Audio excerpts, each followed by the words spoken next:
Okay, let's start with a project that we can build a room in and test some lighting. So I'm going to go to New, Architectural Template,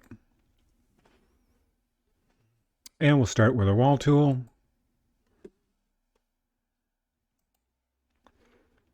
And it is usually set to default at 20 feet of height, which is fine.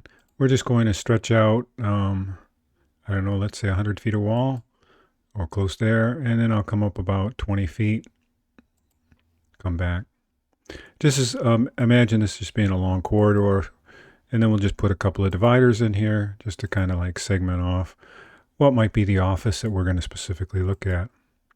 And then I'll just zoom in here and let's go ahead and insert some doors in here. So go back to architecture and grab the door, and we just use the single flush door that's probably commonly available. 36-inch wide is a typical width for commercial doors, at least at a minimum. And so I want this, I'll just zoom in here. I want this to open into the room, with it coming up towards the back edge of the wall there as it would enter. And if you just keep moving your mouse around, if you can't get it to flip to the right side, once it's clicked, you can just flip it over. And that one looks a little bit on the close side, so I'm just going to tweak it over a little bit. I'm actually going to zoom in so I can tweak it a little finer. Okay, and that one just one's kind of bothering me a little bit too, so I'll just do the same thing with that. All right, so now we have our two doors. Let's go ahead and shoot a camera view in the room. So come way back over to this side again, just like we did in the previous in class, and shoot across the room. That'll give us somewhat of a narrow view, but that's not a problem. What I'll do is I'll just kind of widen that out a little bit. Now we'll come back and make a little bit of an adjustment to this. We need a ceiling now. See, we have this idea of a very tall space, but no ceiling system. And so what I wanted to do in this one now is to put in a ceiling panel system. So I'm going to go to ceiling under architecture, and I'm going to drag down until we come to the 2x2 grid system. That always looks a little more professional and higher grade than the 2x2 system. And we can use the automatic ceiling tool just as a chance to use a new tool. So automatic ceiling means once we define that area, I can just roll over it, it'll highlight it, and I can click it. It's probably giving us a warning underneath me here that it's not visible in the view, which we kind of know because we're on the level 1. So we could go to the third level, or excuse me, the 3D view, and you'll see that, it thinks I'm trying to place another ceiling. Let me click out of that and click out of modify. And so what I'm going to do is this is at if I was to select this is at level 1, which is set for 8 feet. So let's just change it to a different height here a little bit. The offset, let's just change it to 11 feet. There we have a relatively high ceiling in the space. Actually, well, that's fine. Now we want to start out with putting a couple of windows in. So I'm just going to grab any window. Well, not any window. I'm going to just grab a fixed light window, kind of a commercial one. Hopefully I'll have this installed also. If not, it could be other windows, but I would go back. I would go to insert and look for a. Let me get out of this so we can go to Autodesk Family, and we would go to Windows. Excuse me, I lost my mouse. Uh-oh. It's not showing up on your screen, which is a good thing that I noticed that. I'll go to Windows. We'll look for a casement, a fixed window, instant window fix would be fine to select. Yeah, that's fine. So do that if you don't have it automatically installed.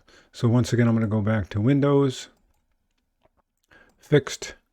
I'm just going to go ahead and pick one that's, let's say 24 by 72. Well, bear with me here a second. I'm trying to do a little planning on the fly. I'm going to do 24 by 48. And I'll just go ahead and place that. And you can see how if we looked at the casement up close, is the glass is furthest towards the outside, which is typically the way that would be installed, or look as it is installed properly, should I say. So let's go ahead and I guess place a few of these. So they're 2 foot wide. So let's go ahead and make some copies of it. And I'll put them, let's say we'll do 3 foot 6 inches apart.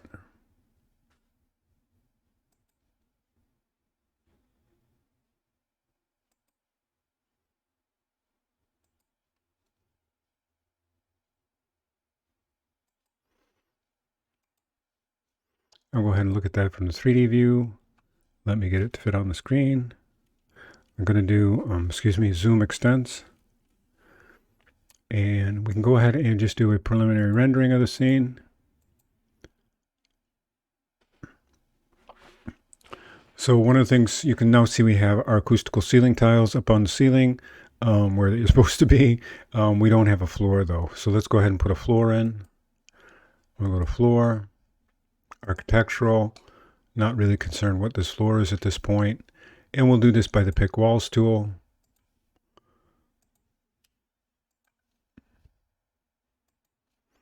And that didn't seem to help us very much with identifying just that space. So we need to go through and join the lines.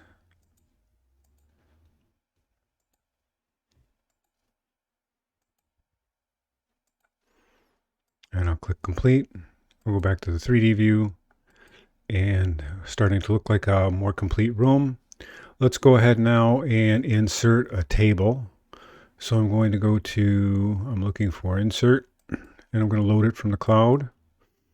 And we're going to go to furniture or casework, I think it is. I think it's furniture, excuse me. And we're going to look for this general table, a seating table. There it is. It's I'll use the dining room chair with chairs. We could maybe use a conference table. Actually, let's just try that one instead. I didn't do that one. So let's go ahead and insert that. Let's go to level 1 and go to component, place a component, and we'll place the conference table in the room. And then back to our view. Okay, so now I want to just maybe make a little tweak to the view, just so we catch the whole conference table. So we have our window system. Let's go ahead and do the rendering. We'll pick that up in the next clip.